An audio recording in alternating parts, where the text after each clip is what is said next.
अस्सलामुअलैकुम dear students. आज हम हाज़िर हैं एक नए टॉपिक के साथ। साइटोलॉजी में या सेल बायोलॉजी में हमारी एक सीरीज़ लेक्चर्स की एक सीरीज़ थी, तो उसमें आज हमारा लेक्चर है प्लाज्मा मेम्ब्रेन। तो आए डियर स्टूडेंट्स, आज हम प्लाज्मा मेम्ब्रेन को अच्छी तरह से समझते हैं, उसकी केमिकल कंपोजिशन और उसके अलावा उसकी स्ट्रक्चर को किस तरह से मुख्तलिफ बायोलॉजिस्ट ने बयान किया है। प्लाज्मा मेम्ब्रेन के बारे में कि it is the boundary of protoplasm. Dear students, cytoplasm में अब देखिए, आप सेल में ये न्यूक्लियस है, ठीक है। न्यूक्लियस के अलावा ये है सेल मेम्ब्रेन, देख रहे हैं आप। अच्छा, इसको हम कहते हैं साइटोप्लाज्म, ठीक है, साइटोप्लाज्म। और इसके अंदर जो न्यूक्लियस के अंदर जो सेल से अपना फ्लूइड है उसको कहते हैं न्यूक्लियोप्लाज्म, ठीक है, न्यूक्लियोप्लाज्म। अब इन दोनों को मिलाकर हम कहते हैं प्रोटोप्लाज्म, ठीक है। Cytoplasm plus nucleo is equal to protoplasm. और ये प्रोटोप्लाज्म की बाउंड्री को हम कहते हैं सेल मेम्ब्रेन, ठीक है स्टूडेंट्स। तो अब देखिए ये क्या है, बाउंड्री है प्रोटोप्लाज्म की। What is cell membrane? Cell membrane is the boundary of protoplasm. उसके अलावा डियर स्टूडेंट्स, ये कौन कौन से सेल्स में मिलती है? ये हर किस्म के सेल्स में मिलती है। प्लाज्मा मेम्ब्रेन हर किस्म के सेल्स में मिलती है। जैसा कि सेल वाल आपने देखा था, तो सेल वाल एनिमल सेल में मौजूद नहीं होती, कुछ प्रोटोजोआ हैं उनके अंदर भी नहीं होती। लेकिन सेल मेम्ब्रेन जो है, जितने भी प्रोकैरियोटिक सेल्स हैं, यूकैरियोटिक्स हैं, सब के अंदर पाई जाती है। उसके अलावा बेटा, इस सेल मेम्ब्रेन को प्लाज्मा मेम्ब्रेन भी कहा जाता है, प्लाज्मा लेमा भी कहा जाता है। अब देखें क्या करती है कि ये पैसेज को कंट्रोल करती है। सेल के अंदर जो जितने भी न्यूट्रिएंट्स आते हैं उनको कंट्रोल करती है, और जितनी चीज़ें बाहर जाती हैं उनको सेल मेम्ब्रेन ही कंट्रोल करती है। मिसाल तौर, अगर किसी मालिक्यूल को सेल के अंदर दाखिल होना हो, जैसे कोई गैस है, जैसे ऑक्सीजन को अगर सेल के अंदर दाखिल होना है, तो वो प्लाज्मा मेम्ब्रेन के थ्रू ही दाखिल होगी। कोई लार्ज मालिक्यूल है, कोई प्रोटीन है वगैरह है, तो वो भी सेल मेम्ब्रेन के ज़रिए ही दाखिल होगा। वेस्ट मटेरियल को भी सेल मेम्ब्रेन के ज़रिए ही बाहर जाना होता है। बात समझ में आ रही है आपको? तो डियर स्टूडेंट्स, अब आ जाए इसकी केमिकल कंपोजिशन के बारे में। देखें, इसके अंदर जो प्रोटीन होती है वो 60 to 80% होती है, लिपिड्स 20 to 40% एंड कार्बोहाइड्रेट 10%, कुछ अदर मॉलिक्यूल्स भी होते हैं। अब डियर स्टूडेंट्स, आ जाए इसकी स्ट्रक्चर पर। इसकी स्ट्रक्चर को जो बेस्ट बयान किया है वो एक फ्लूइड मोज़ेक मॉडल्स के नाम से जाना जाता है। एक मॉडल है, वो बताता है कि प्लाज्मा मेम्ब्रेन की स्ट्रक्चर किस तरह की होती है। बेटा, मॉडल का नाम है fluid mosaic model. Fluid mosaic model, ठीक है। आ जाए बेटा, हम फ्लूइड मोज़ेक मॉडल को पढ़ते हैं कि किस तरह सेल की स्ट्रक्चर होती है। बेटा, फ्लूइड मोज़ेक मॉडल 1972 में सिंगर एंड निकोलसन ने दिया था। सिंगर एंड निकोलसन,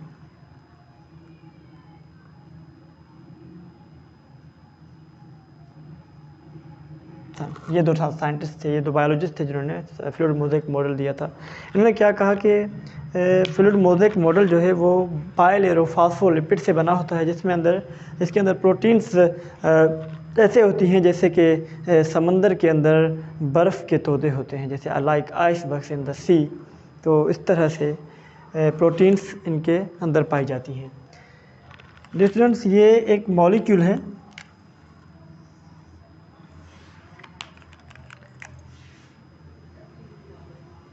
फॉस्फोलिपिड का,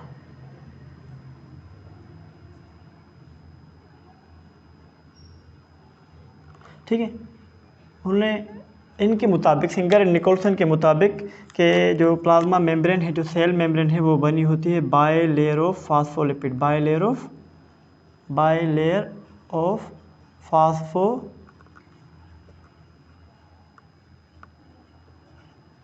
की बायलेयर से बनी होती है, ठीक है। ये देखें, ये जो अपना ट्राईग्लाइसरोल फैटी एसिड्स हैं, तो इसके अंदर जो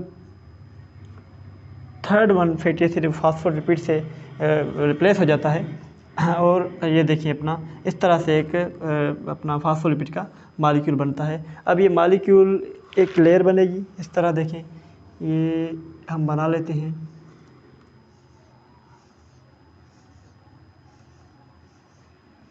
ये मैंने फॉस्फेट ग्रुप बना है। इसी तरह ये फैटी एसिड सच्चे अटैच होते हैं इसके साथ, ठीक है बेटा। ये फॉस्फोलिपिड की एक लेयर बन गई, ये एक लेयर हो गई फॉस्फोलिपिड की, ठीक है, ये एक लेयर, ठीक है। उसके अलावा इसी तरह एक दूसरी लेयर भी होती है इस तरह,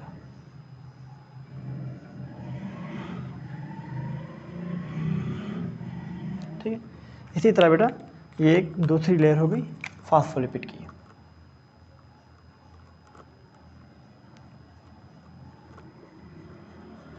देखा आपने, दो लेयर्स बन गई, ये दूसरी लेयर फॉस्फोलिपिड्स की।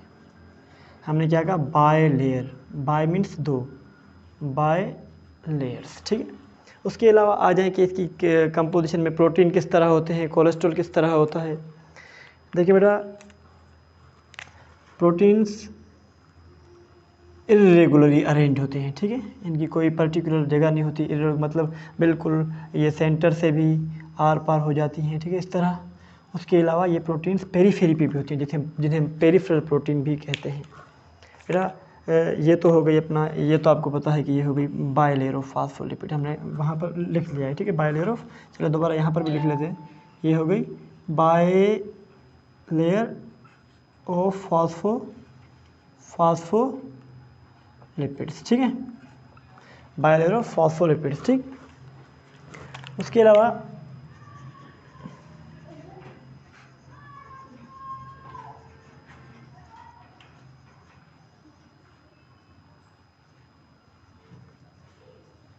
इस तरह, ठीक।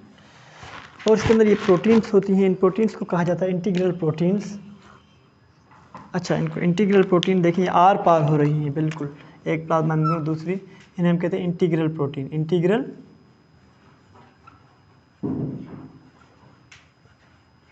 प्रोटीन्स।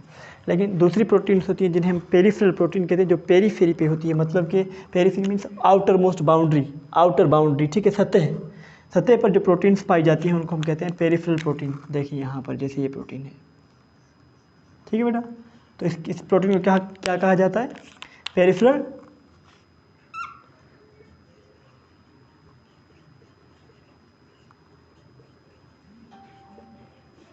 प्रोटीन्स, ठीक है, ये हो गई पेरिफेरल प्रोटीन्स। अच्छा, उसके अलावा बेटा इसके अंदर माइनर अमाउंट में कोलेस्ट्रॉल भी होता है, उसका भी एक पर्टिकुलर फंक्शन होता है। देखिए जैसे यहाँ पर ये मॉलिक्यूल्स हो गए, हमने कहा कि कोलेस्ट्रॉल्स के मॉलिक्यूल हैं, ये ब्लैक कलर में मैं शो कर रहा हूँ कोलेस्ट्रॉल के मॉलिक्यूल्स, इनका भी एक पर्टिकुलर फंक्शंस होता है, ठीक है, इस तरह से। उसके अलावा बेटा इसके अंदर कार्बोहाइड्रेट्स भी पाए जाते हैं, हमें पता है, हमने कंपोजिशन में देखा है, प्रोटीन्स, लिपिड्स, कार्बोहाइड्रेट्स अगरचा ये जो कार्बोहाइड्रेट्स मैं बना रहा हूँ बेटा, ये कार्बोहाइड्रेट अगरचा प्रोटीन के साथ यूँ इस तरह अटैच हों तो इनको कहा जाता है glycoproteins, glycoproteins, glyco for glucose and protein तो पता है आपको, ग्लाइकोप्रोटीन्स कहा जाता है। देखिए बेटा यही कार्बोहाइड्रेट्स अगरचा अटैच होंगे ये लिपिड के साथ, ठीक है, तो इनको हम कहेंगे ग्लाइकोलिपिड्स। क्या कहेंगे बेटा, ग्लाइकोलिपिड्स, ठीक है। उसके अलावा बेटा इसके अंदर चैनल प्रोटीन्स भी पाए जाते हैं, चैनल की तरह, जहाँ से आयंस की ट्रांसपोर्ट होती है, एक्टिव ट्रांसपोर्ट जहाँ से होती है, ठीक है। तो बेटा ये जो मॉडल देख रहे हैं आप प्लाज्मा मेम्ब्रेन का, इसी मॉडल को हम कहते हैं फ्लूइड मोज़ेक मॉडल, जो 1972 में सिंगर एंड निकोलसन ने दिया था।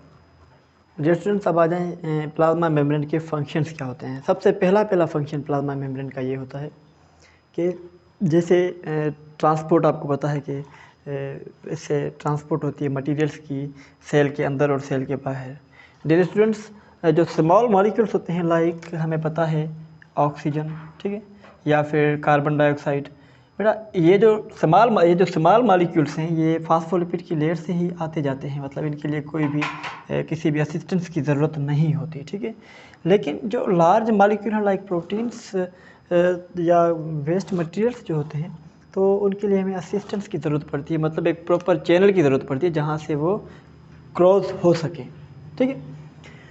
उसके अलावा बेटा ये प्लाज्मा मेम्ब्रेन सेल रिकॉग्निशन करती है, जैसे हमारे अंदर जो इम्यून सिस्टम है उनके अंदर जितने सेल्स पाए जाते हैं तो वो सेल्स को आइडेंटिफाई कर लेते हैं कि ये सेल कोई फॉरेन पार्टिकल है या अपने बॉडी का ही सेल है। उसके अलावा बेटा ये इंटरलॉकिंग सरफेस है, मतलब कि एक सेल को दूसरे सेल से बाइंड करती हैं। देखें ये लेट सपोज यहाँ पर देखें बेटा ये एक सेल है, अब दूसरा सेल जो अटैच होगा वो इसकी मेम्ब्रेन से ही अटैच होगा, ठीक है, इस तरह से। और बेटा उसके अलावा सेल के अंदर साइटोस्केलेटन होता है, फिलामेंट्स होते हैं, तो उनके लिए एंकरिंग साइट होती है, मतलब वो जो जितना भी सेल का ढांचा होता है, जो स्केलेटन होता है, तो फिलामेंट्स होते हैं वो इससे ही एंकर होते हैं, इससे ही चिपके होते हैं इस तरह से, ठीक है। तो वो ताकि सेल को पूरी प्रॉपर शेप दे सके। तो ये थे कुछ सेल के फंक्शंस। डियर स्टूडेंट्स, उम्मीद है कि ये लेक्चर आपको अच्छी तरह से समझ आया होगा। डियर स्टूडेंट्स, जाते जाते मेरी आपसे यही रिक्वेस्ट है कि चैनल को सब्सक्राइब करें और बेल आइकन पर प्रेस करें ताकि आने वाला हर लेक्चर आप तक बआसानी पहुंच सके। मिलते हैं अगले लेक्चर के साथ। अपना ढेर सारा ख्याल रखिएगा। अल्लाह हाफिज़।